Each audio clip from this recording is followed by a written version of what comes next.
একটা নাম্বার দিয়ে দুই রোডে দুইটা চলে, এটা কি বৈধ? না, এটা তো সম্পূর্ণ বৈধ না, এটা অবৈধ। থাকে আপনার হাতে গেছে, আমি আপনাদের দিকটা দেখতেছি।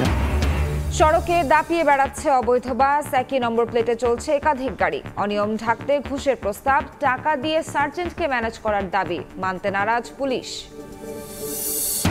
আজ থেকে শুরু ঈদযাত্রা, এবারও স্পেশাল ট্রেনের সুবিধা বঞ্চিত রাজশাহীবাসী। বিশেষ ব্যবস্থার দাবি, যমুনা সেতু সংস্কারে বাড়তি ট্রেন দেওয়া অসম্ভব বলছে রেলওয়ে।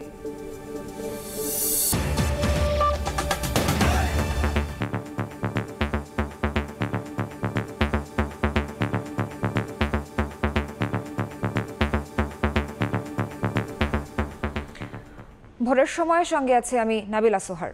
সড়কে অনিয়মের খবর, একই নম্বর প্লেটে চলছে একাধিক বাস, আবার রেজিস্ট্রেশনের মেয়াদও শেষ হয়েছে বহু আগে। পরিবহন সংশ্লিষ্টদের দাবি, ট্রাফিক সার্জেন্ট ম্যানেজ করে চলছে এমন অনিয়ম, এতে প্রতি বছর কোটি কোটি টাকার রাজস্ব হারাচ্ছে সরকার। পুলিশ বলছে, নিবন্ধন জালিয়াতি বাসের বিরুদ্ধে ব্যবস্থা নেওয়া হবে। দেশের বহুল পরিচিত এক পরিবহন কোম্পানির গাড়িতে এমন অনিয়ম পেয়েছে সময় সংবাদ। মেহেদি হাসানের রিপোর্ট।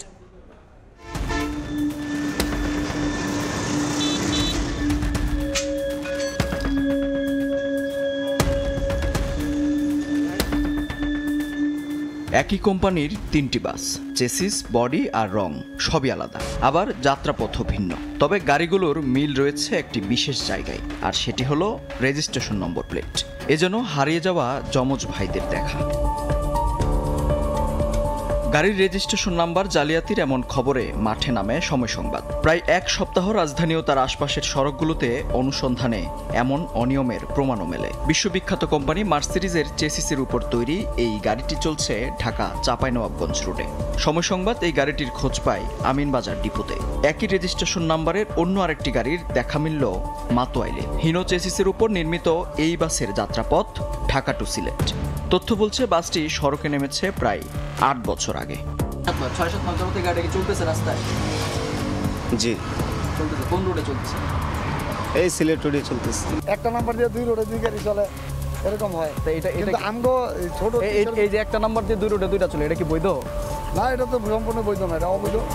কোন গাড়ির বিপরীতে আসলে এই রেজিস্ট্রেশন নম্বরটি দেওয়া হয়েছে, কিংবা আদৌ কি এমন কোনো রেজিস্ট্রেশন নম্বরের অস্তিত্বই রয়েছে কিনা, স্বাভাবিকভাবেই উঠেছে এমন প্রশ্ন। বাংলাদেশ সড়ক পরিবহন কর্তৃপক্ষও জানাচ্ছে, এই রেজিস্ট্রেশন নম্বরের গাড়িটি অনুমোদন পেয়েছিল 2017 সালে। তবে ফিটনেসের মেয়াদ শেষ হয় 2018 সালে, আর টেক্সট টোকেনের 2019 সালে।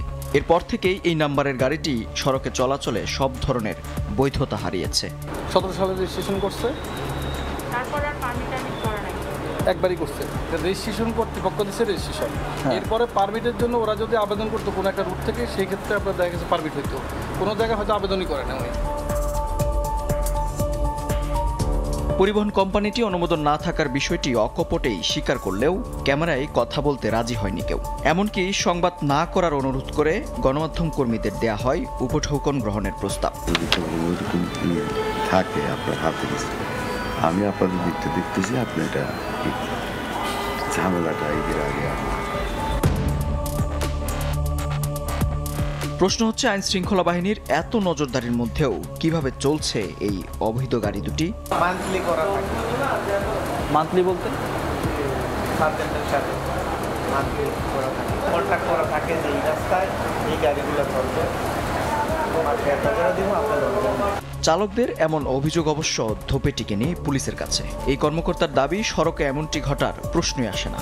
ভুয়া নাম্বার প্লেট ব্যবহার করার কোনো ধরনের সুযোগ নেই, এটি সুস্পষ্ট রূপে আইনের ব্যত্যয়। আমাদের যারা মাঠ পর্যায়ে যারা কাজ করছে, তারা কিন্তু এই আমাদের যে আইন রয়েছে সেই আইনগুলোকে মানে বদ্ধ ধারণা নিয়েই কিন্তু তারা কাজ করে থাকে, এবং আমাদের সদস্যরা প্রশিক্ষিত, তারা আইনের প্রতি শ্রদ্ধাশীল।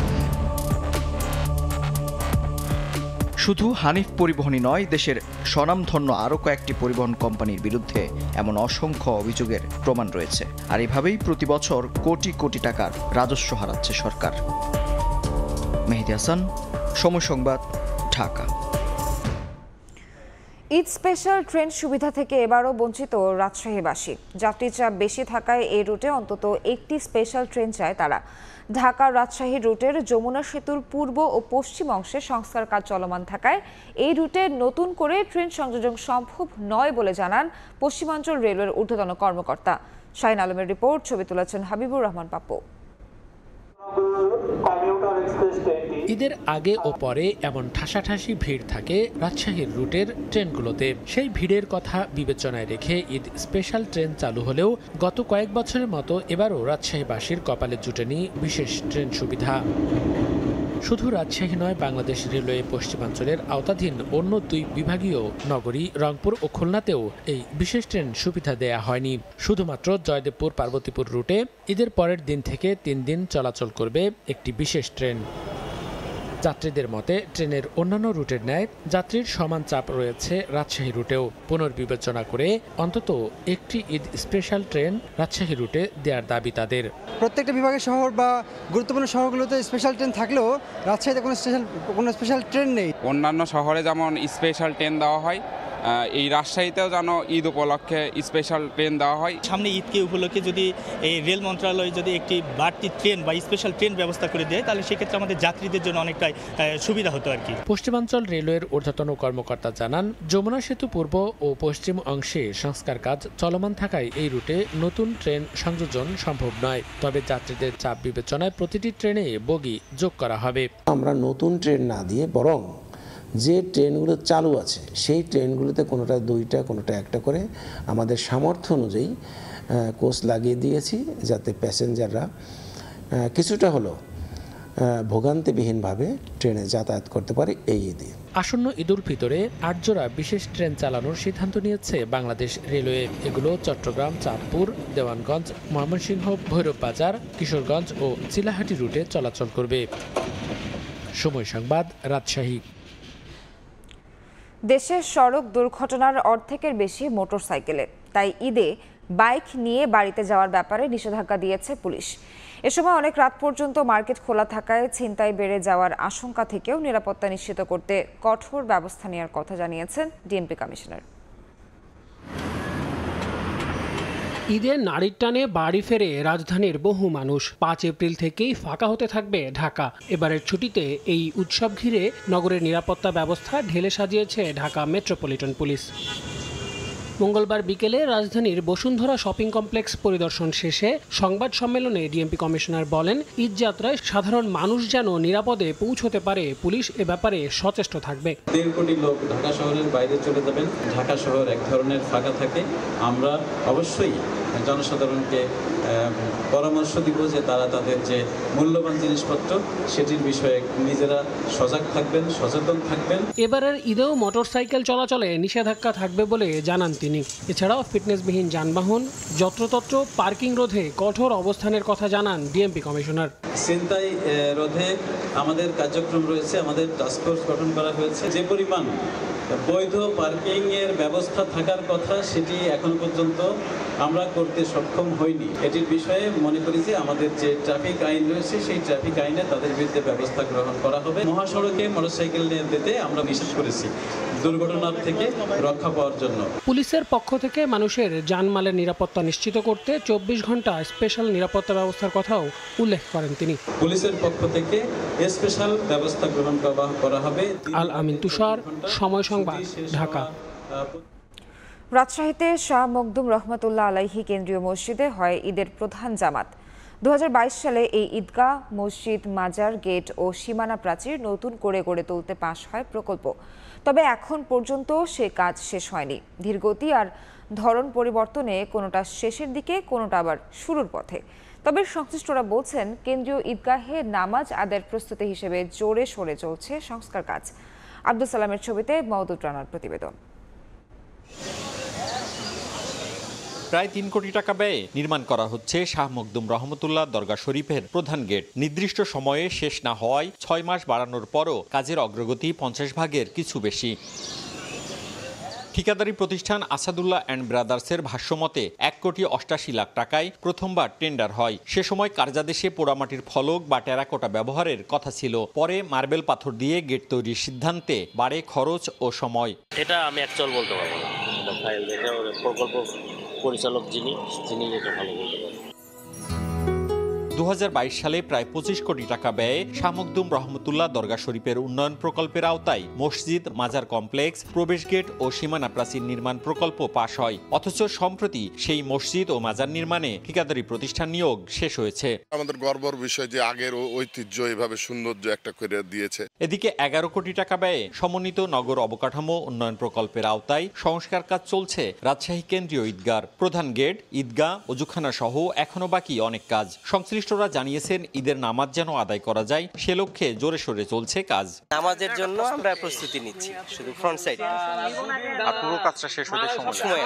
আমাদের কাজ 92-95% হয়ে গেছে, আর সাদা রং করতে যত সময় লাগে। এখন ঈদের কারণে আমরা বেশি কাজ করতে পারছি না, জাস্ট ফিনিশিং করে ঈদের পরে শেষ হয়ে যাবে। ইতিহাস, স্থাপত্যকলা, ধর্মের দিক দিয়ে গুরুত্ব বিবেচনায় শাহ মখদুম রহমতুল্লাহ কেন্দ্রীয় ঈদগাহ, মসজিদ ও মাজার সংস্কার করা হচ্ছে মোঘল স্থাপত্যকলার আবহে আধুনিক নির্মাণ শৈলীতে। 2025 সালে নির্মাণ কাজ শেষ করার লক্ষ্য সিটি কর্পোরেশনের। মওদুদ রানা, সময় সংবাদ, রাজশাহী। রূপপুরে নির্মাণাধীন পারমাণবিক বিদ্যুৎ কেন্দ্রটি আরও সম্প্রসারিত হচ্ছে। 1 ও 2 নম্বর ইউনিটের কাজ শেষে সেখানে আরও 2টি ইউনিট নির্মাণে সম্মত হয়েছে বাংলাদেশ রাশিয়া। গতকাল গণভবনে প্রধানমন্ত্রী শেখ হাসিনার সঙ্গে রাশিয়ার রাষ্ট্রায়ত্ত পরমাণু সংস্থা রোসাটম মহাপরিচালক অ্যালেক্সি লিখাচেভের বৈঠকে বিস্তারিত আলোচনা হয়েছে। এই বছরই পরীক্ষামূলক চালুর পর আগামী বছরে রূপপুরের পরমাণু বিদ্যুৎ মিলবে বলে প্রতিশ্রুতি দিয়েছেন ডিজি রোসাটম। হাঁটি হাঁটি পা পা করে আস্ত একটি পরমাণু বিদ্যুৎ কেন্দ্র এখন দৃশ্যমান বাস্তবতা। বিদ্যুৎ উৎপাদন শুরু না হলেও এরই মধ্যে পাবনার রূপপুর বিশ্ব পরিমণ্ডলে আধুনিক, সক্ষম, নতুন এক বাংলাদেশের বার্তা দিচ্ছে। আমরা রূপপুর পারমাণবিক বিদ্যুৎ কেন্দ্র নির্মাণ করেছি। আরেকটি বিদ্যুৎ কেন্দ্র নির্মাণ করার জন্য চেষ্টা করেছিলাম দক্ষিণে, কিন্তু দক্ষিণে আমাদের যে মাটি, সেই মাটি এত নরম। এখন যেখানে আমরা বিদ্যুৎ কেন্দ্র করেছি, এটা সমাপ্ত হবার পর দ্বিতীয়টাও আমরা এই পাবনাতে, এই রূপপুরেই করতে পারবো। সরকার প্রধানের এমন বক্তব্যের 3 সপ্তাহের মাথায় মস্কো থেকে ঢাকায় এসে প্রধানমন্ত্রী শেখ হাসিনার সঙ্গে সৌজন্য সাক্ষাৎ করলেন রাশিয়ার রাষ্ট্রায়ত্ত পরমাণু সংস্থা রোসাটমের ডিরেক্টর জেনারেল অ্যালেক্সি লিখাচেভ। মঙ্গলবার সকালে গণভবনে অনুষ্ঠিত এই সৌজন্য সাক্ষাতের একটা বড় অংশই ছিল পরমাণু বিদ্যুৎ খাত সংক্রান্ত ইস্যু নিয়ে। সৌজন্য সাক্ষাৎ শেষে প্রধানমন্ত্রীর প্রেস উইং জানায়, রূপপুরে আরও 2টি পরমাণু বিদ্যুতের ইউনিট নির্মাণের সিদ্ধান্ত নিয়েছে বাংলাদেশ। প্রধানমন্ত্রীর এমন আগ্রহের পরিপ্রেক্ষিতে ডিজি রোসাটমও প্রস্তাব দেয় নতুন 2টি ইউনিট নির্মাণে রাশিয়াই থাকতে চায় পাবনার মাটিতে। দুই পক্ষ আলোচনার পর রূপপুরে 1 ও 2 নম্বর ইউনিটের কাজ শেষ হলে সেখানেই ইউনিট 3 এবং 4 নির্মাণে রাশিয়ার রোসাটমকেই দায়িত্ব নেয়ার সবুজ সংকেত দিয়েছেন প্রধানমন্ত্রী। এছাড়া রূপপুরে ব্যবহৃত ইউরেনিয়ামের যে বর্জ্য তৈরি হবে, সেই স্পেন্ট ফুয়েল নির্দিষ্ট সময় অন্তর ফেরত নিয়ে যেতে রাশিয়ার প্রতি আহ্বান জানান সরকার প্রধান। বাংলাদেশে পরমাণু বিদ্যুৎ খাতে রাশিয়ার যে অংশীদারিত্ব বাড়ছে তার ইঙ্গিত দিয়ে গেছেন খোদ মহাপরিচালক। সৌজন্য সাক্ষাৎ শেষে ঢাকা ছাড়ার আগে রোসাটমের ডিজি জানান, এখন লক্ষ্য নতুন প্ল্যান্ট নির্মাণ। তিনি বলেন, চলতি বছর ফিজিক্যাল স্টার্ট আপ এবং 2025 সালে জাতীয় গ্রিডে যাবে রূপপুরের প্রথম ইউনিটের বিদ্যুৎ। বাংলাদেশ выстраивает свою энергетическую независимость, очень хочет развивать и в дальнейшем эту компетенцию не только в стране, но и выступая нашим партнером в реализации проектов в третьих странах. Мы предлагаем Бангладеш весь спектр наших. সবকিছু ঠিক থাকলে পরের বছর 1200 মেগাওয়াট আর 2026 সালের মধ্যে মোট 2400 মেগাওয়াট পরমাণু বিদ্যুৎ উৎপাদনে জোরে সোরে কাজ চালাচ্ছে বাংলাদেশ ও রাশিয়ার সংশ্লিষ্ট প্রকৌশলী কর্মকর্তারা। দেবাশিস রায়, সময় সংবাদ, ঢাকা। কেবল বিদ্যুৎ নয়, কৃষি, চিকিৎসা, শিল্প সহ বিভিন্ন ক্ষেত্রে বাংলাদেশকে পারমাণবিক প্রযুক্তি সহযোগিতার প্রতিশ্রুতি দিয়েছে রাশিয়া। সোচিতে অ্যাটম এক্সপোর্ট ফাঁকে রোসাটম মহাপরিচালক সহ রাশিয়ার উচ্চ পর্যায়ের প্রতিনিধিদের সঙ্গে বাংলাদেশের নীতি নির্ধারকদের বৈঠকে মিলেছে এমন অঙ্গীকার। আলোচনা হয়েছে রাশিয়ার সহযোগিতায় উচ্চ ক্ষমতা সম্পন্ন গবেষণা চুল্লি বা রিসার্চ রিঅ্যাক্টর স্থাপনের বিষয়েও, যেখান থেকে মিলবে ক্যান্সার সহ বিভিন্ন রোগের চিকিৎসায় ব্যবহৃত উপাদান। রাশিয়া থেকে ফিরে ফারুক ভাই রবিনের রিপোর্ট। 2013 সালে প্রধানমন্ত্রী শেখ হাসিনার মস্কো সফর নতুন মাত্রার সূচনা করে বাংলাদেশ রাশিয়ার কূটনৈতিক সম্পর্কে। আর এই সফরই দিশা দেখায় রুশ সহযোগিতায় বাংলাদেশের প্রথম পারমাণবিক বিদ্যুৎ কেন্দ্র রূপপুরের। 1 দশক পর 2400 মেগাওয়াট ক্ষমতার বিদ্যুৎ কেন্দ্রটির প্রথম ইউনিট এখন উৎপাদনের অপেক্ষায়। আর সে ধারাবাহিকতায় পারমাণবিক কূটনৈতিক সম্পর্কের ডালাপালা এখন আরও বিস্তৃত করার দিকে নজর ঢাকা মস্কোর। সম্প্রতি রাশিয়ার সোচিতে অ্যাটম এক্সপোতে তারই বার্তা দিলেন দুই দেশের নীতি নির্ধারকরা। এক্সপোর দ্বিতীয় দিনে বিজ্ঞান ও প্রযুক্তি মন্ত্রী স্থপতি ইএফএস ওসমান সহ বাংলাদেশ প্রতিনিধি দলের সঙ্গে একান্তে বৈঠক করেন রোসাটম মহাপরিচালক অ্যালেক্সি লিখাচেভ সহ রাশিয়ার শীর্ষ কর্মকর্তারা। বৈঠকে বিদ্যুতের পাশাপাশি কৃষি, শিল্প, চিকিৎসা সহ বিভিন্ন খাতে পারমাণবিক প্রযুক্তির সহযোগিতায় আগ্রহ দেখায় দুই পক্ষ। আলোচনা হয় রুশ সহযোগিতায় বাংলাদেশে গবেষণা চুল্লি বা রিসার্চ রিঅ্যাক্টর স্থাপনের বিষয়েও। হাই পাওয়ার একটি research reactor, multipurpose research reactor, যে রিসার্চ রিঅ্যাক্টরের মাধ্যমে আমরা আইসোটোপ প্রোডাকশন করব। যে আইসোটোপটা আমাদের নিউক্লিয়ার মেডিসিনে, ক্যান্সার রোগীদের চিকিৎসা ব্যবহৃত হবে। রুশ প্রকৌশলীরা মনে করেন রূপপুরের অগ্রগতি সন্তোষজনক। আর সে অভিজ্ঞতায় অন্যান্য খাতেও পারমাণবিক প্রযুক্তির ব্যবহার বাড়ানোর অপার সুযোগ বাংলাদেশের সামনে। I can say that the process going smoothly.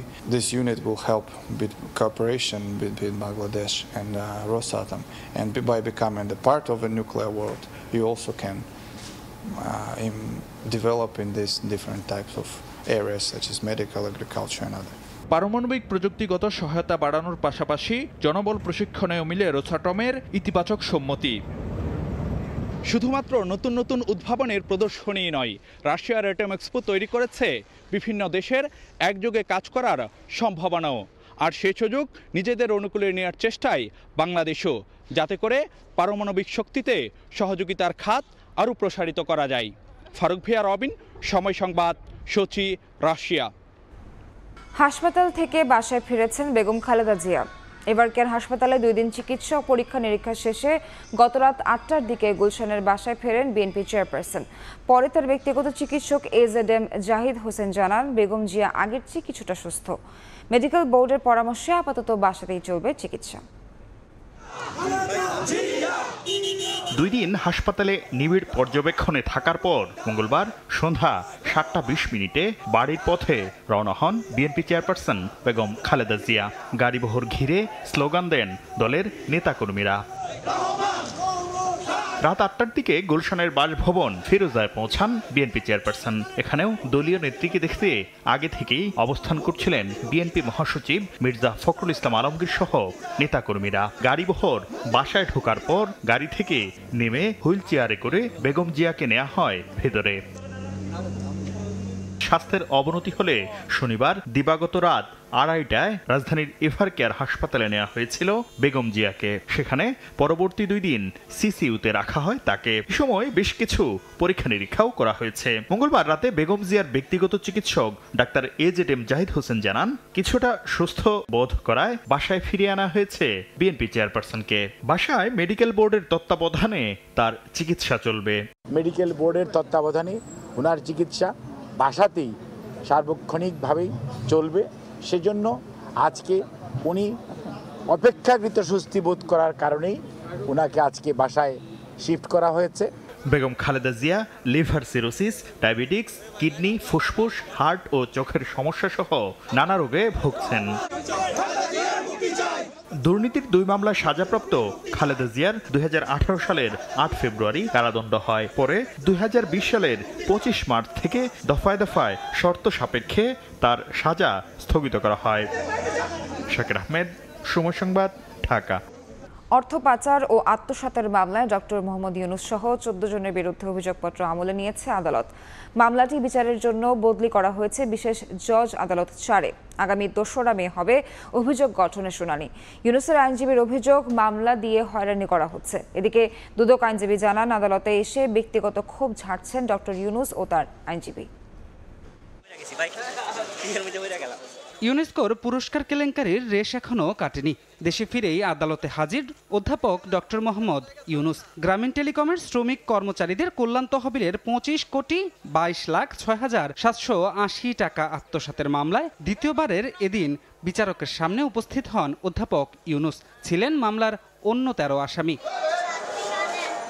দুদকের চার্জশিট আমলে নেওয়া হবে কিনা মঙ্গলবার এ বিষয়ে শুনানি হয়। শুনানি শেষে ডক্টর ইউনূস সহ আসামিদের বিরুদ্ধে অভিযোগপত্র আমলে নেন বিচারক। বিচারের জন্য মামলাটি বদলি করা হয় আর একটি আদালতে। সে আদালতেই নির্ধারিত হবে ইউনূসের বিচার শুরু হবে কিনা। সেজন্য দিন ধার্য করা হয়েছে আগামী 2 মে। ইউনূসের আইনজীবীর সেই পুরনো অভিযোগ, হয়রানি করা হচ্ছে এই নোবেল জয়ীকে। একবার শ্রম আদালতে শাস্তি দেওয়া হলো 6 মাস এবং 3 মাস 30,000 টাকা জরিমানা। আবার হাইকোর্টে এসে কেন টাকা দিলাম সেটা হয়ে গেল জালিয়াতি, সেটা হয়ে গেল দুদকের আত্মসাৎ। এটাই হচ্ছে নেবিচার। এই বিচারের প্রশ্নগুলি আমরা তুলি নাই, বিশ্ব নেতৃবৃন্দ তুলছেন, জাতিসংঘ তুলছে। দুদক আইনজীবী বলছেন, মামলার বাইরে গিয়ে ব্যক্তিগত ক্ষোভ ছাড়ছেন ডক্টর ইউনূস ও তার আইনজীবী। এই সমস্ত রাজনৈতিক বক্তব্য এবং এই সমস্ত তার আবিধানিক বক্তব্য, তার আইনজীবী এবং তিনি অনেকদিন ধরেই এগুলো বলছেন। ওনার ব্যক্তিগত ক্ষোভ, দুঃখ, এগুলোর জবাব তো আমার পক্ষে দুদকের পক্ষ থেকে দেওয়া সম্ভব না। শ্রমিকদের ন্যায্য পাওনা না দিয়ে শ্রমিক নেতা আইনজীবীদের যোগ সাজসে কল্যাণ তহবিলের টাকা আত্মসাতের প্রাথমিক প্রমাণ পাওয়ায় এবছরের 1 ফেব্রুয়ারি ইউনূস সহ আসামিদের বিরুদ্ধে অভিযোগপত্র দাখিল করে দুদক। ধ্রুব ব্যানার্জি, সময় সংবাদ, ঢাকা। আদালতের রায় পেয়ে তাড়াহুড়ো নয়, বরং ধীরে চলনীতিতে হাঁটল বাংলাদেশ ছাত্রলীগ। দেশের বৃহৎ ছাত্র সংগঠনটি বলছে, বুয়েটে ছাত্র রাজনীতি থাকবে, তবে এর কাঠামো কেমন হবে তা নির্ধারণ করবেন শিক্ষক শিক্ষার্থীরাই। এমনকি তড়িঘড়ি করে কমিটিও নয়, শিক্ষার সহায়ক পরিবেশ বজায় রাখতেই বেশি মনোযোগী তারা। তবে বুয়েট শিক্ষার্থী ইমতিয়াজ রাব্বির হলের সিট ফিরিয়ে দেওয়ার দাবি সহ 4টি কর্মসূচি তুলে ধরা হয়েছে ছাত্রলীগের জরুরি সংবাদ সম্মেলন থেকে। কাগজে কলমে রাজনীতিমুক্ত বুয়েটে দীর্ঘ 5 বছর পর ফের রাজনৈতিক সংকট। এক পক্ষের রাজনীতির বিরুদ্ধে অবস্থান নিয়ে প্রতিবাদ, ক্লাস পরীক্ষা বর্জন। অপর পক্ষের সুস্পষ্ট দাবি, চালু হোক রাজনীতি, মেধাবীদের মাঝে বিকাশ ঘটুক নেতৃত্বের। অবশেষে উচ্চ আদালতের হস্তক্ষেপে সমাধান ঘটে সমস্যার। সর্বোচ্চ বিদ্যাপীঠটিতে রায় আসে রাজনীতি চালুর পক্ষে। এরই ধারাবাহিকতায় মঙ্গলবার ঢাকা বিশ্ববিদ্যালয়ের মধুর ক্যান্টিনে জরুরি সংবাদ সম্মেলন ডাকে বাংলাদেশ ছাত্রলীগ। আদালতের রায় সর্বস্তরের শিক্ষার্থীদের বিজয় উল্লেখ করে কেন্দ্রীয় ছাত্রলীগের সভাপতি সাদ্দাম হোসেন বলেন, বুয়েটের ছাত্র রাজনীতির কাঠামো নির্ধারণ করবেন প্রতিষ্ঠানটির শিক্ষার্থীরাই। হুটহাট কমিটি দেওয়া হবে না জানিয়ে তিনি বলেন, রাজনীতির থেকেও বুয়েটের শিক্ষার পরিবেশ স্বাভাবিক রাখাই ছাত্রলীগের মূল লক্ষ্য। এই জয় শুধুমাত্র বাংলাদেশ ছাত্রলীগের নয়, এই জয় বাংলাদেশের স্বাধীনতাকামী, গণতন্ত্রকামী শিক্ষার্থীদের জয়। বাংলাদেশ প্রকৌশল বিশ্ববিদ্যালয়ের শিক্ষার্থীদেরকে আশ্বস্ত করতে চাই, বুয়েটের ছাত্র রাজনীতি থাকবে, কিন্তু বুয়েটের ছাত্র রাজনীতির কাঠামো কীরকম হবে এটি বাংলাদেশ প্রকৌশল বিশ্ববিদ্যালয়ের শিক্ষার্থীরাই নির্ধারণ করবে। আমরা শিক্ষার্থীদের সঙ্গে ওপেন ডিসকাশনে বিশ্বাস করি। আন্দোলনরত রাজনীতি বিমুখ সাধারণ শিক্ষার্থীদের প্রতি সম্মান জানিয়ে ছাত্রলীগ সভাপতি বলেন, ছাত্রলীগ বিশেষ কারো প্রতি ক্ষুব্ধ নয়, তবে মৌলবাদী গোষ্ঠীকে বিচারের আওতায় আনতে প্রশাসনের প্রতি দাবি জানান তিনি। নেতিবাচক ছাত্র রাজনীতির বিরুদ্ধে শান্তিপূর্ণ ক্যাম্পাসের জন্য তারা কাজ করেছে। বাংলাদেশ ছাত্রলীগ সেই চেতনাকে গভীরভাবে ধারণ করে এবং সেই চেতনার উপর ধারণ করেই আগামী দিনে তারা নতুন দিনের ছাত্র রাজনীতি উপহার দিবে, মৌলবাদ প্রতিরোধে বলিষ্ঠ ভূমিকা পালন করবে, দেশ ও দশের প্রতি দায়িত্ব পালন করবে, এটি আমরা আশাবাদ ব্যক্ত করি। বুয়েট শিক্ষার্থী ইমতিয়াজ রাব্বির হলের সিট ফিরিয়ে দেওয়ার দাবি সহ 4টি কর্মসূচি তুলে ধরা হয় ছাত্রলীগের জরুরি সংবাদ সম্মেলন থেকে। পূর্ব ঘোষিত কর্মসূচি অনুযায়ী এদিন দেশের বিভিন্ন শিক্ষা প্রতিষ্ঠানে বুয়েটকে মৌলবাদী শক্তির কালো ছায়া থেকে মুক্তির দাবিতে মানববন্ধন করে ছাত্রলীগ। রাশেদ বাপ্পি, সময় সংবাদ, ঢাকা। এদিকে বুয়েটকে ছাত্র রাজনীতি মুক্ত রাখতে প্রধানমন্ত্রীর কাছে আহ্বান জানিয়েছে শিক্ষার্থীদের একটি অংশ। মঙ্গলবার বিকেলে ক্যাম্পাসে আয়োজিত সংবাদ সম্মেলনে সাধারণ শিক্ষার্থীরা জানান, বিশ্ববিদ্যালয়ের শিক্ষার্থীদের মেধা বিকাশ ও একাডেমির পাশাপাশি সহশিক্ষা কার্যক্রমে অগ্রগতি ধরে রাখতে ক্যাম্পাসকে রাজনীতিমুক্ত রাখার বিকল্প নেই। ক্যাম্পাসে মৌলবাদী কর্মকাণ্ড দেখলে তা রুখে দেওয়ার কথাও জানান শিক্ষার্থীরা।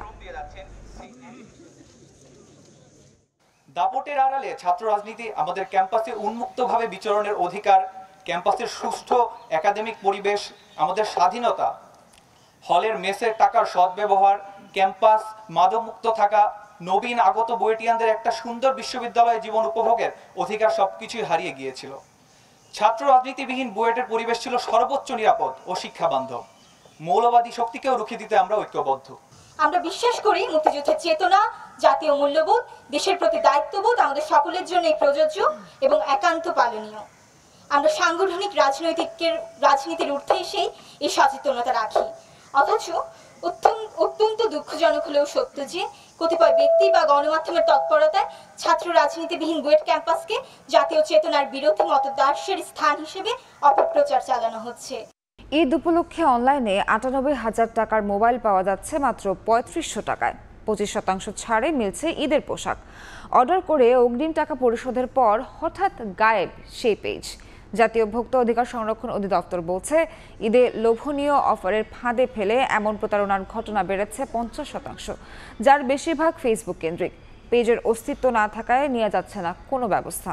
ভোক্তা প্রতারিত হলেও এর দায় নিতে চায় না ইক্যাব। জিনাতারা যশোয়ার রিপোর্ট। কোনটা টাকা দিয়েছে আপনার ৩৫০০ টাকা, তাহলে আমি আগে তো ৩৫০০ টাকা পেমেন্ট করে দিছি।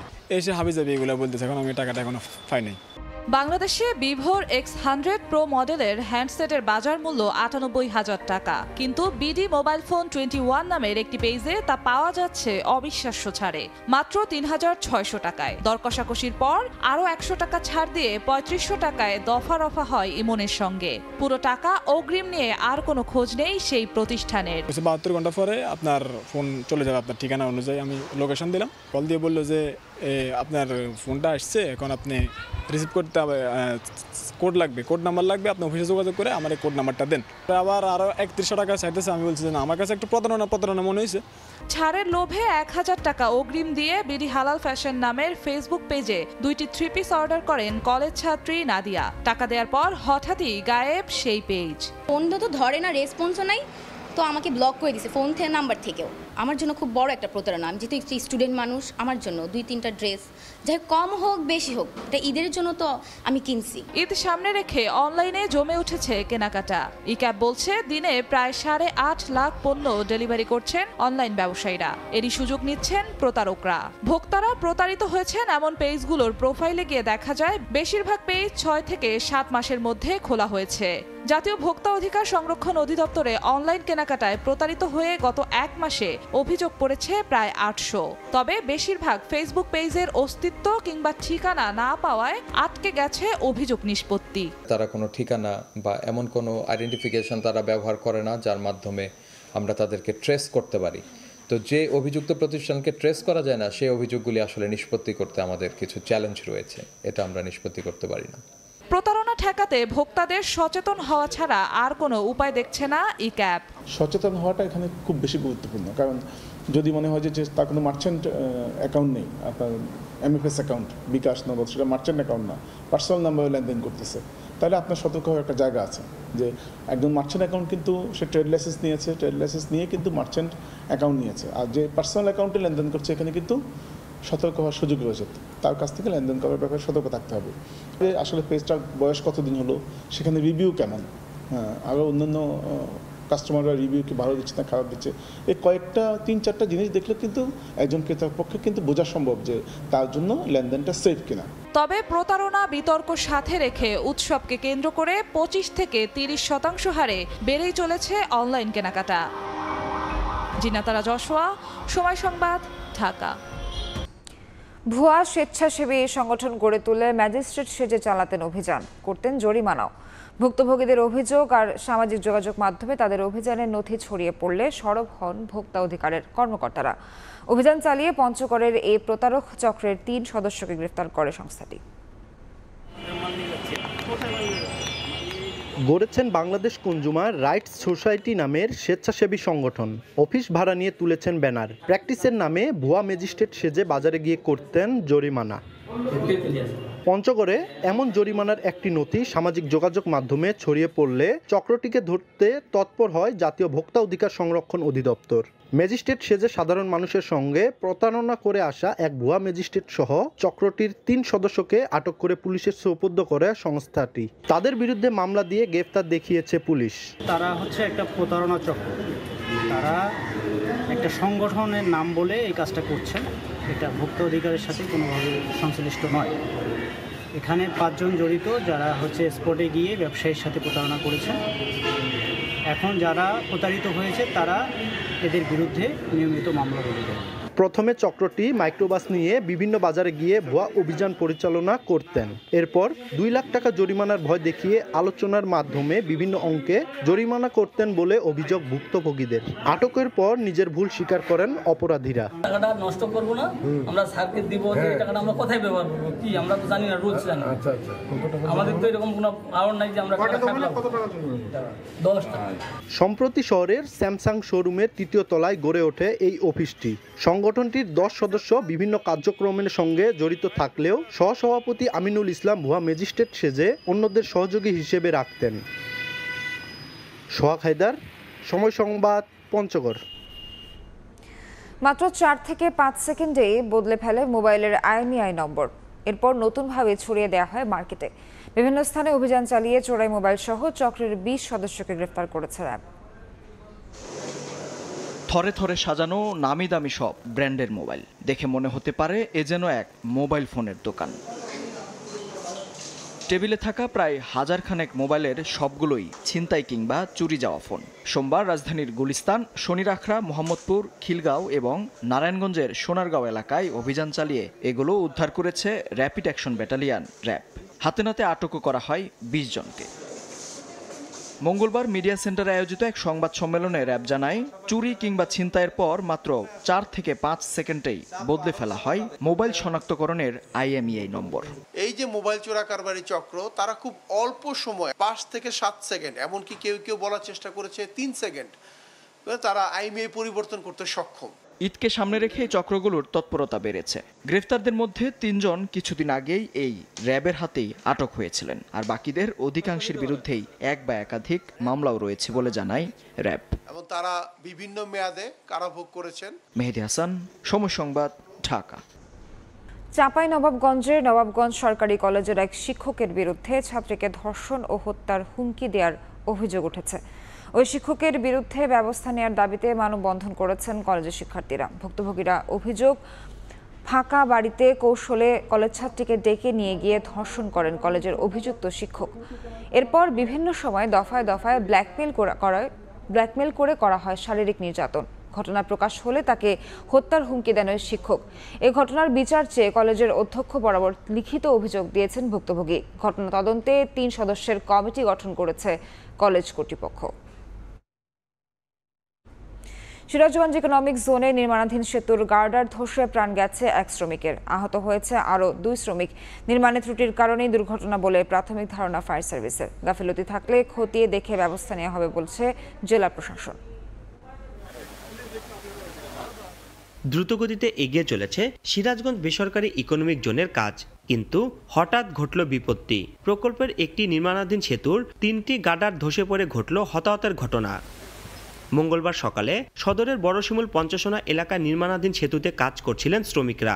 এ সময় হঠাৎ গার্ডারগুলো ধসে পড়লে নিচে চাপা পড়েন 3 শ্রমিক। 2 জনকে উদ্ধার করলেও 1 জন রয়ে যায় গার্ডারের নিচে।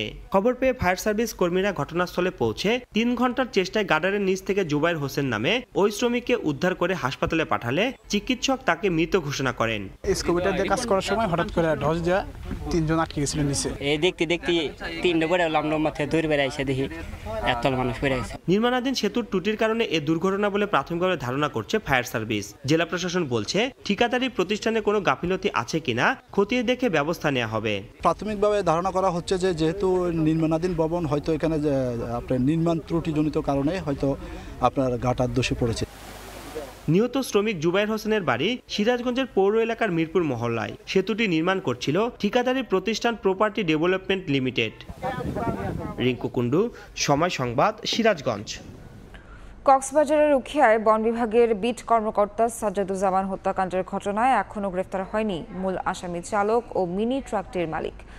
এদিকে হত্যাকারীদের দ্রুত গ্রেফতার ও দৃষ্টান্তমূলক শাস্তির দাবিতে বিক্ষোভ সমাবেশ ও মানববন্ধন করেছেন বন কর্মকর্তা, কর্মচারী সহ পরিবেশ ও বন সংশ্লিষ্ট বিভিন্ন প্রতিষ্ঠান ও সংস্থার প্রতিনিধিরা। তবে এরই মধ্যে মিনি ট্রাকটি জব্দের পাশাপাশি এক আসামিকে গ্রেফতার করা হয়েছে। মোহাম্মদ ফরাজের ক্যামেরায় বিস্তারিত জানাচ্ছেন সুজাউদ্দিন রুবেল।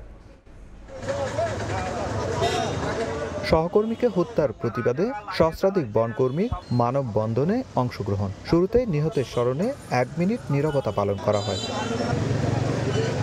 কক্সবাজারের উখিয়ায় সংরক্ষিত বনের বন বিভাগের বিট কর্মকর্তা সাজ্জাদুজ্জামানকে মিনি ট্রাক চাপা দিয়ে হত্যার ঘটনায় জড়িতদের গ্রেপ্তারের দাবিতে মানববন্ধন করেছেন বন কর্মকর্তা, কর্মচারী সহ পরিবেশ ও বন সংশ্লিষ্ট প্রতিষ্ঠান এবং সংস্থার প্রতিনিধিরা।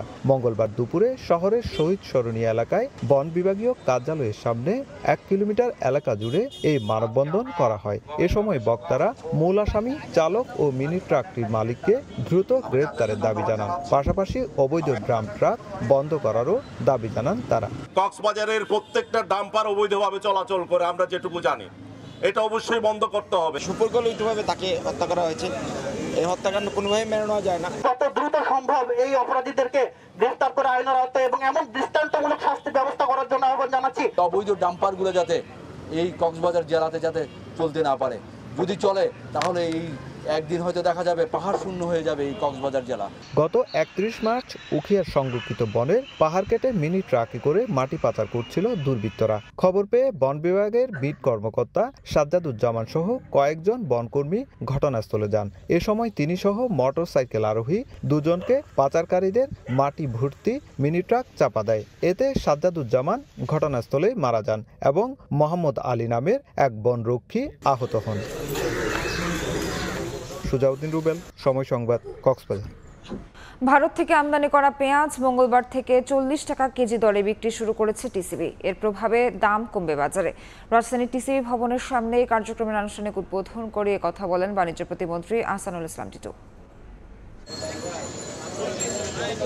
দীর্ঘদিন ধরেই অস্থির দেশের পেঁয়াজের বাজার। এরই প্রেক্ষাপটে ভারত থেকে পেঁয়াজ আমদানির সিদ্ধান্ত নেয় সরকার। প্রধানমন্ত্রীর নির্দেশনায় ট্রেডিং কর্পোরেশন অব বাংলাদেশ টিসিবির আমদানি করা 50,000 মেট্রিক টন পেঁয়াজের মধ্যে প্রথম চালানের 1650 মেট্রিক টন দেশে পৌঁছায় গত সোমবার। মঙ্গলবার ভোক্তা পর্যায়ে টিসিবির পেঁয়াজ বিক্রি কার্যক্রম শুরু করে সংস্থাটি। বাজার মূল্যের চেয়ে কিছুটা কম দামে পেঁয়াজ পেয়ে খুশি সাধারণ মানুষ। আমার নির্ণয়ের লোক আমাদের জন্য ভালো একটা উদ্যোগ নিচ্ছে সরকার। বাজারে আমরা 5 টাকা কেজিতে কম পেয়েছি, কিন্তু টিসিবিতে আরো একটু কম হলে ভালো হতো। ভালো হয়েছে, কম টাকা বাঁচলো আমার কিছু। আমার সংসারে যেটা প্রয়োজন তার থেকে আমি কিছুটা করতে পারবো আর কি, সেভ করতে পারবো। উদ্বোধনী অনুষ্ঠানে জাতীয় ভোক্তা অধিকার সংরক্ষণ অধিদপ্তরের মহাপরিচালক AHM শফিকুজ্জামান বলেন, পেঁয়াজ আমদানি শুরু কিংবা বন্ধের খবরে অদ্ভুত আচরণ করেন ব্যবসায়ীরা। পেঁয়াজ আসার খবরে ট্রেনে লোড হওয়ার, সেই নাসিকে লোড হওয়ার সাথে সাথে সেই দামটা কমছে। যখন আমাদের দর্শনা বর্ডার ক্রস করলো, সাথে সাথে ওই রাতে 10 থেকে 15 টাকা কমে গেল। এ কি অদ্ভুত আচরণ! এই আচরণ ভাঙতে হবে। অনুষ্ঠানে বাণিজ্য প্রতিমন্ত্রী বলেন, নানা বাধা পেরিয়ে ভারত থেকে পেঁয়াজ আমদানি করা হয়েছে। তার আশা, এর প্রভাবে বাজারে দাম কমবে পেঁয়াজের। আমরা আমাদের 50,000 মেট্রিক টন আমরা ইনশাল্লাহ আনবো। তাড়াহুড়া করব না, আমাদের লোকাল পেঁয়াজও আছে। আমরা চাই না আমাদের খামারিরাও ক্ষতিগ্রস্ত হোক।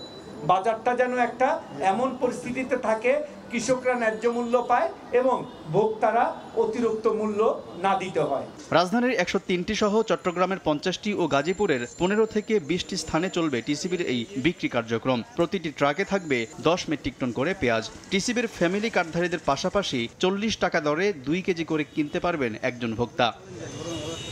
আলতাফ হুসাইন, সময় সংবাদ, ঢাকা। ভারত থেকে আমদানি করা টিসিবির পেঁয়াজ পৌঁছায়নি গাজীপুরে। রাজধানী ঢাকায় রোববার 40 টাকা কেজি দরে পেঁয়াজ বিক্রি হলেও এই সুবিধা না পেয়ে ক্ষুব্ধ গাজীপুরের ভোক্তারা। জুনায়েদ রুবেলের ছবিতে রাজিবুল হাসানের রিপোর্ট। পেঁয়াজের দাম নিয়ে ভোক্তার নাবিশ্বাস কমাতে ভারত থেকে আমদানির পাশাপাশি বিশেষ উদ্যোগ নেয় বাণিজ্য মন্ত্রণালয়, যার মধ্যে টিসিবির বিক্রয় কেন্দ্রে 40 টাকা কেজিতে মিলবে 1 কেজি পেঁয়াজ। ভারত থেকে আমদানিকৃত প্রথম চালানে 180 মেট্রিক টন গাজীপুর মহানগরের জন্য বরাদ্দ। সেই হিসেব ধরে মঙ্গলবার সকাল থেকে বিক্রির সিদ্ধান্ত হয়। ঘোষণা থাকলেও ইসলামপুর, কোনাবাড়ি সহ 18টি কেন্দ্রের কোথাও পেঁয়াজ বিক্রি হয়নি। সকাল থেকে টিসিবি কেন্দ্রে গিয়ে পেঁয়াজ না পেয়ে ক্ষোভ প্রকাশ করেন ভোক্তারা। টিসিবি পেঁয়াজ আমরা এখনো পাই নাই, আমরা 50 টাকা 60 টাকা কেজি কিনেই খাইতাছি। কম দামি পেঁয়াজ এখনো পাই নাই, আমরা বেশি দাম দিয়ে 50 টাকা করে কেজি নিয়ে তাই খাবার লাগছে। ভারত থেকে পেঁয়াজ আসছে, ওই পেঁয়াজ আমরা এখনো পাই নাই, শুনি যে কম দাম। তবে নির্ধারিত সময়ে কেন পেঁয়াজ বিক্রি করা হচ্ছে না কারণ অনুসন্ধানে টিসিবির স্থানীয় ক্যাম্প অফিসে যায় সময় সংবাদ। জানা যায় ভারতের আমদানিকৃত পেঁয়াজের ট্রাক গাজীপুরে নির্দিষ্ট সময়ে পৌঁছাতে না পারায় প্রথম দিন পেঁয়াজ বিক্রি করা সম্ভব হয়নি। তবে বুধবার সকাল 8টা থেকে সন্ধ্যা 7টা পর্যন্ত 18টি পয়েন্টে বিক্রি করা হবে বলে জানান কর্তৃপক্ষ। ঢাকাতে আমাদের কার্যক্রম বেশি হওয়াতে ওই গাড়িগুলো আপনার সিরাজগঞ্জে আগের দিন পৌঁছে গেছে, তো ওই কারণে আমার গাড়িগুলো সিরিয়ালে আসতে তারা আপনার দুপুরের পরে ছাড়বে। এখানে আসতে আসতে যে সময়টুকু পাবে এর মধ্যে হয়তোবা বিক্রি কার্যক্রম শুরু করতে পারবে না, সেজন্য আগামীকালকে থেকে বিক্রয় কার্যক্রম শুরু হবে। 50,000 মেট্রিক টনের মধ্যে প্রথম চালান 1650 মেট্রিক টন পেঁয়াজ দেশে পৌঁছেছে। এর মধ্যে রাজধানী ঢাকার ভোক্তারা প্রথম দিনই এই সুবিধা পেলেও বঞ্চিত গাজীপুরের ভোক্তারা। রাজিবুল হাসান, সময় সংবাদ, গাজীপুর। অনুমোদিত ডিটিএইচ ও কেবল অপারেটর ছাড়া সম্প্রচার করা যাবে না কোনো টিভি চ্যানেল। নির্দেশনা না মানলে নেওয়া হবে আইনি ব্যবস্থা। মঙ্গলবার বিকেলে সচিবালয় তথ্য প্রযুক্তি মন্ত্রণালয়ের সঙ্গে সভা শেষে কথা জানান তথ্য ও সম্প্রচার প্রতিমন্ত্রী। প্রযুক্তির সহজলভ্যতায় বদলে গেছে অনেক কিছুই। হাতের মোবাইলেই ওটিটি প্ল্যাটফর্মে দেখা যাচ্ছে দেশি বিদেশি টিভি চ্যানেল। এতে একদিকে দেশ যেমন রাজস্ব হারাচ্ছে, পাশাপাশি ক্ষতিগ্রস্ত হচ্ছেন বৈধ ডিটিএইচ ও কেবল অপারেটর ব্যবসায়ীরা। এ নিয়ে বহুদিন ধরেই ক্ষুব্ধ ব্যবসায়ীরা। তাদের দাবি ছিল ওটিটি প্ল্যাটফর্মে বন্ধ হোক টিভি সম্প্রচার। অবশেষে সরকারের পক্ষ থেকে এলো সিদ্ধান্ত। মঙ্গলবার বিকেলে সচিবালয়ে তথ্য সম্প্রচার মন্ত্রণালয়ের সভাকক্ষে ডাক, টেলিযোগাযোগ ও তথ্য প্রযুক্তি মন্ত্রণালয়ের সাথে দেশি বিদেশি টেলিভিশন চ্যানেলের অবৈধ সম্প্রচার বন্ধে আইনগত ব্যবস্থা গ্রহণ সংক্রান্ত এক সভা হয়। সভা শেষে তথ্য সম্প্রচার প্রতিমন্ত্রী মোহাম্মদ আলী আরাফাত জানান, সরকার অনুমোদিত দেশি ও বিদেশি টিভি চ্যানেলের ফিড একমাত্র বৈধ ও অনুমোদিত কেবল ও ডিটিএইচ অপারেটর গ্রাহকদের কাছে পৌঁছাতে পারবে। এর বাইরে অন্য কেউ একাজ করলে তা বেআইনি ও অবৈধ। তাদের বিরুদ্ধে নেওয়া হবে আইনি ব্যবস্থা। বৈধভাবে যাদের এই অনুমোদন আছে ডিটিএইচ এবং কেবল অপারেটরদের, তাদের বাইরে অন্য কেউ যদি এই ফিড গ্রাহকের কাছে নিয়ে যায় সেটি বেআইনি এবং অবৈধ। এ সময় ডাক, টেলিযোগাযোগ ও তথ্য প্রযুক্তি প্রতিমন্ত্রী জানান, দেশের নিরাপত্তা, রাজস্ব আদায়, অর্থ পাচার, দেশের শিল্প সাহিত্য মূল্যবোধের দিক বিবেচনায় নেওয়া হয়েছে এমন উদ্যোগ। আমরা একটা কঠোর বার্তা দিতে চাই যেন কেউ কোনো সেট টপ বক্স অবৈধভাবে আমদানি না করে এবং সেটা বাজারজাত না করে, কারণ আমরা এটা শক্ত অভিযানে যাচ্ছি। ক্লিন ফিড ছাড়া অবৈধভাবে চ্যানেল সম্প্রচার করলে বিটিআরসির মাধ্যমে অভিযান পরিচালনা করা হবে বলেও জানান প্রতিমন্ত্রী। মাইনুল আহসান, সময় সংবাদ, ঢাকা। প্রবল আন্দোলনের মুখে চট্টগ্রামে সিআরবির সড়কে গাছ কেটে এক্সপ্রেসওয়ের র্যাম্প নির্ধারণের কার্যক্রম থেকে সরে এলো সিডিএ। নকশা সংশোধনের আশ্বাস দিয়েছেন সংস্থার চেয়ারম্যান। বিস্তারিত জানাচ্ছেন পার্থপ্রতিম বিশ্বাস। চট্টগ্রামের ফুসফুস খ্যাত সিআরবির আইকনিক সড়কে 44টি গাছ কেটে এলিভেটেড এক্সপ্রেসওয়ে র্যাম্প করতে চায় চট্টগ্রাম উন্নয়ন কর্তৃপক্ষ। সেই সঙ্গে প্রাকৃতিকভাবে সৃষ্ট দ্বিতল সড়কটি হারাবে তার নান্দনিকতা। সিআরবিতে র্যাম্প নির্মাণের খবর ছড়িয়ে পড়ার পর আলোচনা সমালোচনা সৃষ্টি হয় পুরো নগর জুড়ে। মঙ্গলবার সকালে প্রকল্প এলাকা পরিদর্শন করতে যান এলিভেটেড এক্সপ্রেসওয়ের প্রকল্প পরিচালক সহ সিডিএর ঊর্ধ্বতন কর্মকর্তারা। নগরবাসীর আবেদনকে অগ্রাহ্য করে শতবর্ষী কোনো গাছ কাটা হবে না উল্লেখ করে আইকনিক সড়কটিতে র্যাম্প নির্মাণের পক্ষে সাফাই গাইলেন এলিভেটেড এক্সপ্রেসওয়ের প্রকল্প পরিচালক। যদি আমাদের মন্ত্রণালয় র্যাম্পটা করার জন্য অনুমোদন দেয় তাহলে আমরা কাজ করবো, আদারওয়াইজ আমরা এই র্যাম্পটা আমাদের কর্তৃপক্ষের সিদ্ধান্ত অনুযায়ী আমরা পরবর্তী পদক্ষেপ গ্রহণ করব। এদিকে সিআরবিতে র্যাম্প নির্মাণ প্রকল্প বাতিলের দাবিতে আন্দোলন মুখর সিআরবি। ব্যানার, ফেস্টুন হাতে অবস্থান পরিবেশবাদী বিভিন্ন সংগঠনের কর্মীদের। সিআরবির আইকনিক সড়কে র্যাম্প নির্মাণ প্রকল্প বাতিলের দাবি তাদের। শতবর্ষী কি শিশু গাছ প্রসঙ্গ সেটা নয়, প্রসঙ্গ হচ্ছে এখানে যখনই একটা র্যাম্প নামবে তখনই আসলে পুরো জায়গাটা নষ্ট হয়ে যাবে। সারা দেশের এই দ্বিতীয় কোনো সড়ক নেই এখানে। আসলে আমরা যেটা চাই এখানে র্যাম্প না আসুক। সিআরবির নান্দনিক সৌন্দর্যকে অক্ষুণ্ণ রাখতে বিকল্প পন্থা অবলম্বনের জন্য সিডিএর প্রতি আহ্বান নগর পরিকল্পনাবিদদের। কিভাবে এই ড্যামেজটা সর্বনিম্ন পর্যায়ে রেখে গাছগুলো ঠিক রেখে করা যায় কিনা, আর যদি করা না যায় তাহলে আমি বলবো এই র্যাম্পটা এখানে না হোক, আমাদের সৌন্দর্য থাকুক, আমাদের গাছ থাকুক, আমাদের সিআরবি থাকুক। এদিকে আন্দোলনের মুখে টাইগার পাস সিআরবির দ্বিতল সড়কের মাঝের ঢালে গাছ কেটে র্যাম্প নির্মাণের যে প্রস্তাব করেছিল তার সংশোধনের আশ্বাস দিয়েছে সিডিএ চেয়ারম্যান। র্যাম্পের নতুন নকশার প্রস্তাবনা তৈরি শেষে ঈদের পর আন্দোলনকারীদের সাথে আলোচনা করে পরবর্তী সিদ্ধান্ত নেওয়া হবে। র্যাম্পটা আরো ছোট করে দেওয়া যাবে, যাতে একদম হাইলাইটে না যায়, সিঙ্গেল গাছ না হয়, গাছের না হয়, ছোট গাছও যাতে কম কাটা যায়। নগরীর লালখান বাজার থেকে বিমানবন্দর পর্যন্ত প্রায় 16 কিলোমিটার দীর্ঘ এলিভেটেড এক্সপ্রেসওয়েটি নির্মাণে ব্যয় হচ্ছে 4,298 কোটি টাকা। সময় মতো কাজ শেষ করতে না পারায় প্রকল্পের মেয়াদ 2024 সালের জুন পর্যন্ত বাড়ানো হয়েছে। নগরবাসীর উঠানামার সুবিধার্থে করা হবে 15টি র্যাম্প। পার্থপ্রতিম বিশ্বাস, সময় সংবাদ, চট্টগ্রাম। প্রধানমন্ত্রীর নির্দেশে এবার চট্টগ্রামের জলাবদ্ধতা নিরসনে মাঠে জেলা প্রশাসন। নগরীর চকবাজারে খাল পরিদর্শন করে দায়ীদের আইনের আওতায় আনার ঘোষণা দেন জেলা প্রশাসক। আসন্ন বর্ষায় জলাবদ্ধতা নিরসন ও মশার উৎপাত বন্ধে প্রয়োজনে জেলা প্রশাসনের উদ্যোগে চালানো হবে নালা নর্দমায় পরিচ্ছন্নতা অভিযান। পলিথিন ও সোলার স্তূপ দেখলে মনে হবে এটি কোনো পরিত্যক্ত জায়গা। আসলে এটি চট্টগ্রামের চকবাজারের একটি খাল, যেখানে গজিয়েছে ঘাস ও আগাছা, যে কারণে একটু বৃষ্টি হলেই সৃষ্টি হয় জলাবদ্ধতা, বাড়ছে মশার উৎপাত। যদিও জলাবদ্ধতা নিরসনে সিডিএ, সিটি কর্পোরেশন ও পানি উন্নয়ন বোর্ডকে দেয়া হয়েছে 12,000 কোটি টাকার মেগা প্রকল্প। সামনে আসছে বর্ষা মৌসুম, এমন বাস্তবতায় প্রধানমন্ত্রীর নির্দেশনায় জলাবদ্ধতা নিরসন ও মশার প্রজনন কমাতে চট্টগ্রামের চকবাজারের ফুলতলায় খাল পরিদর্শনে যান জেলা প্রশাসক। নানা খাল ঘুরে দেখে স্থানীয়দের নির্দেশনা দেন, করেন লিফলেট বিতরণ, ঘোষণা দেন প্রয়োজনে নেওয়া হবে জরিমানা সহ আইনি ব্যবস্থা। আইন মেনে আপনি যেখানে ময়লা আবর্জনা ফেলার কথা সেই ডাম্পিং স্টেশনে ময়লা আবর্জনা ফেলার জন্য ডাস্টবিনে ফেলবেন, দয়া করে খালে ফেলবেন না। খালের পাড়ে ব্যানার টাঙ্গিয়ে সচেতন করেন স্থানীয়দের। জলাবদ্ধতার বিষয়টি নানা সংস্থাকে জানানোর পাশাপাশি খালে চালানো হবে পরিচ্ছন্নতা অভিযান। কর্পোরেশনেরও দোষ আছে, আমাদের নিজেদেরও দোষ আছে, আমরা নিজেরাও তো ময়লা এখানে ফেলতেছি। সবাইকে গেছতে হবে, নিঃস্বার্থে গেছতে হবে। নিঃস্বার্থভাবে যদি নিজ থেকে যদি এটা সংশোধন করতে না পারে তাহলে কেউ পারবে না। জলাধারকে আবাসিকে পরিণত করতে নেই। জলাধার আপনি ধ্বংস করবেন, আপনি পানির অত্যাচার সহ্য করতে হবে।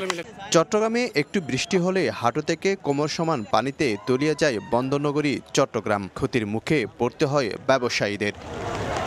শফিকুল আলম, সময় সংবাদ, চট্টগ্রাম। সিটি কর্পোরেশনের তোয়াক্কা না করে চলছে পুরান ঢাকা ফুটপাত বাণিজ্য। জিডিপির প্রায় 50% যোগান দেয়া ঢাকার ব্যবসায়ীরা যানজট দূর করার দাবি জানালে এমন অসহায়তার কথা জানান স্বয়ং ঢাকা দক্ষিণের মেয়র শেখ ফজলে নূর তাপস। বলেন, পুরান ঢাকাকে রাসায়নিক কারখানা মুক্ত করতে শিগগিরই চালানো হবে চিরুনি অভিযান। এদিকে ব্যবসায়ীদের যানজটের হাত থেকে রক্ষা করতে পরিবহন ও ট্রাফিক ব্যবস্থার মধ্যকার সমন্বয়হীনতা দূর করার পরামর্শ দিয়েছে ঢাকা পরিবহন সমন্বয় কর্তৃপক্ষ। আর স্মার্ট পার্কিংয়ের পরামর্শ দিয়েছে ডিএমপি।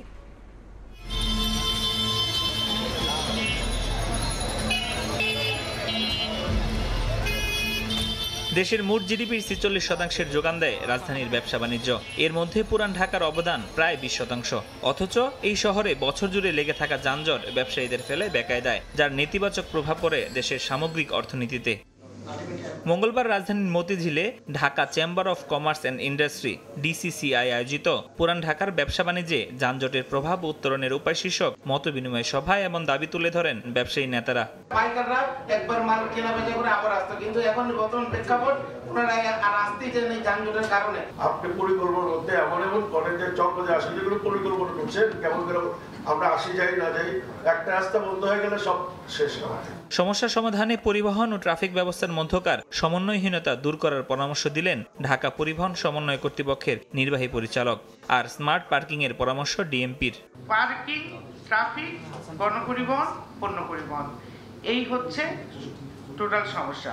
একটা অ্যাকশন প্ল্যান তৈরি করি, সেখানে আমাদের ডিটিসি থেকে আমরা একটা টিম হিসেবে কাজ করতে পারি। কোনো স্পেসিফিক জন্য যদি স্মার্ট পার্কিং সিস্টেম করা যায়, অর্থাৎ আপনার লিফট সিস্টেমে যদি পার্কিং ব্যবস্থাপনা করা যেতে পারে, তাহলে অ্যাটলিস্ট কোর্টের যে সরু রাস্তার যে গাড়িগুলো, সেই গাড়িগুলোকে আমরা স্মার্ট পার্কিং এর মধ্যে নিয়ে গেলে ওই ভিক্টোরিয়া পার্কের কিন্তু করিডোরটা অনেকটা ফ্রি হয়ে যেতে পারবে। যানজটের জন্য নগরবাসীকে দায়ী করে দক্ষিণের মেয়র বললেন, উচ্ছেদ অভিযান হলেও অন্য পক্ষকে ম্যানেজ করে আবারও ফুটপাত দখল করে ফেলে হকাররা। হকার উঠানো যত সহজ চিন্তা করা হয় তত সহজ না।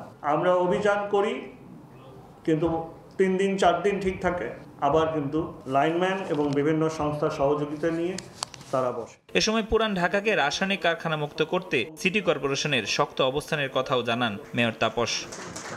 ফরহাদুর রহমান, সময় সংবাদ, ঢাকা।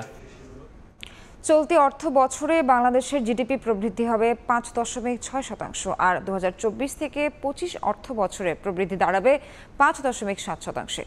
আজ এক প্রতিবেদনে তথ্য জানিয়েছে বিশ্বব্যাংক। প্রবৃদ্ধি ধরে রাখতে আর্থিক খাত ব্যাপক সংস্কারের তাগিদ দিয়েছে সংস্থাটি। তবে সম্পদের সঠিক পর্যালোচনা না করে ঢালাওভাবে ব্যাংক একীভূত না করতে সতর্ক করেছে বিশ্বব্যাংক।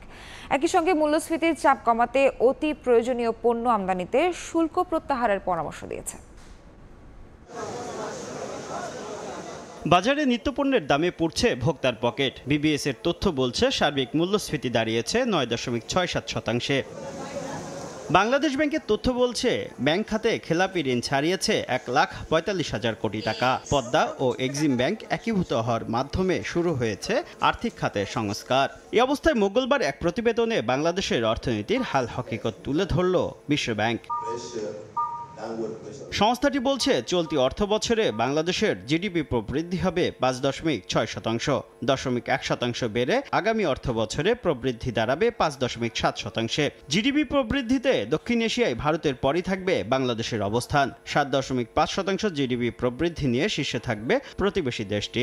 GDP growth is projected to slow to 5.6% in FY24 and improve marginally to 5.7% in FY25 and 5.9% in FY26.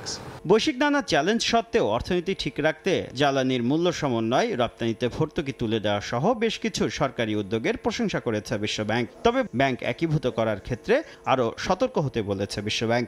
Moving forward with measures as opposed to the full money of options will still require a thorough assessment of asset quality in weak banks to protect good banks. রাজস্ব আদায়ে বিশ্বে পিছিয়ে থাকা দেশগুলোর মধ্যে অন্যতম বাংলাদেশ। এক্ষেত্রে VAT ও income tax থেকে রাজস্ব বাড়ানোর পরামর্শ দিয়েছে বিশ্বব্যাংক। শুভ খান, সময় সংবাদ, ঢাকা। ভারত থেকে আমদানিতে পাবনায় পেঁয়াজের দাম নেমে এসেছে অর্ধেকে। পাইকারি প্রতি মন পেঁয়াজ বিক্রি হচ্ছে 1100 থেকে 1200 টাকায়, আর খুচরা কেজি প্রতি বিক্রি হচ্ছে 50 থেকে 55 টাকায়। এতে ভোক্তারা খুশি হলেও ক্ষুব্ধ কৃষক ও ব্যবসায়ী। আজিজ মাহমুদের ছবিতে সবুজ মোল্লার রিপোর্ট।